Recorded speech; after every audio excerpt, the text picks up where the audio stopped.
Pagi, suster, bapak, ibu, guru sekalian. Mari kita mulai ibadah kita dengan doa pembukaan. Dalam nama Bapa dan Putra dan Roh Kudus. Amin. Ya Bapa, kami berdoa dan memohon kasih karunia-Mu untuk hadir di tengah kami bila mana saat ini kami hendak memulai ibadah. Kiranya Engkau senantiasa memberikan penyertaan dalam ibadah kami, sehingga penyertaan-Mu dalam ibadah kami, supaya hati kami tertuju kepadamu, bahwa kami mengerti firman-Mu, dan biarkan hati kami terbuka untuk menerima dan melaksanakan perintah-Mu. Amin.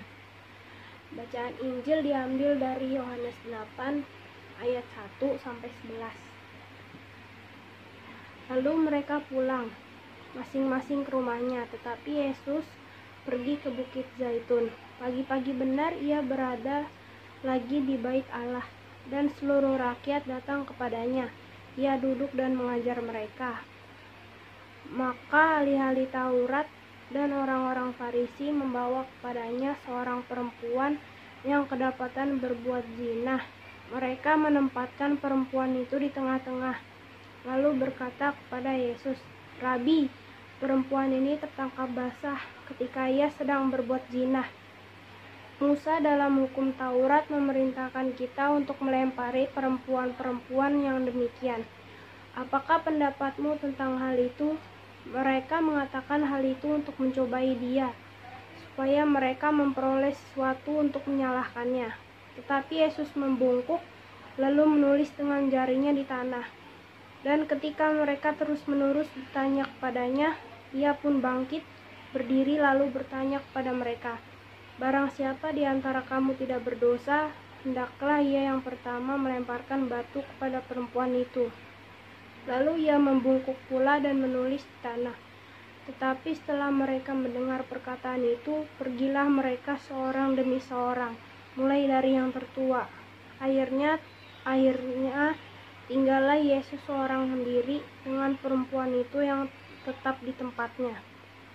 Lalu Yesus bangkit berdiri dan berkata kepadanya, "Hai perempuan, di manakah mereka? Tidak adakah seorang yang menghukum engkau?"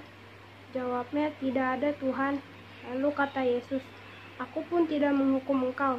Pergilah dan jangan berbuat dosa lagi mulai sekarang." Demikian firman Tuhan. Terpujilah Kristus. Dari perikop tersebut, kita banyak mendapatkan pengalaman ataupun pelajaran yang dapat kita petik. Yang pertama, kita tidak boleh main menuduh atau menyalahkan orang lain. Misalnya, ada seseorang kedapatan mencuri kotak amal di musola. Lalu orang-orang di sekitarnya langsung menggebuknya hingga mati. Bukannya dilaporkan kepada pihak berwajib untuk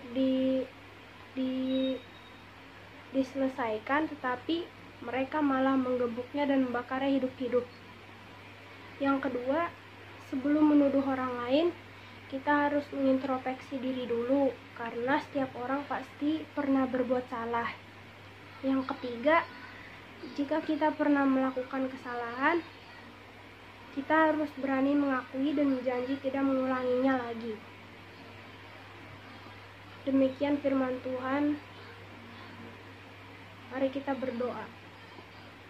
Terima kasih Tuhan untuk firman yang telah Engkau berikan kepada kami. Kiranya dari firman ini kami dapat belajar betapa pentingnya keadilan dalam kehidupan. Semoga apa yang telah kami dengar dapat berguna dan kami laksanakan dalam kehidupan kami masing-masing. Ajarkan kami juga untuk dapat melakukan keadilan, di mana jika kami tidak ingin dihukum berat, kiranya kami tidak menghukum berat orang lain. Terima kasih Tuhan Yesus.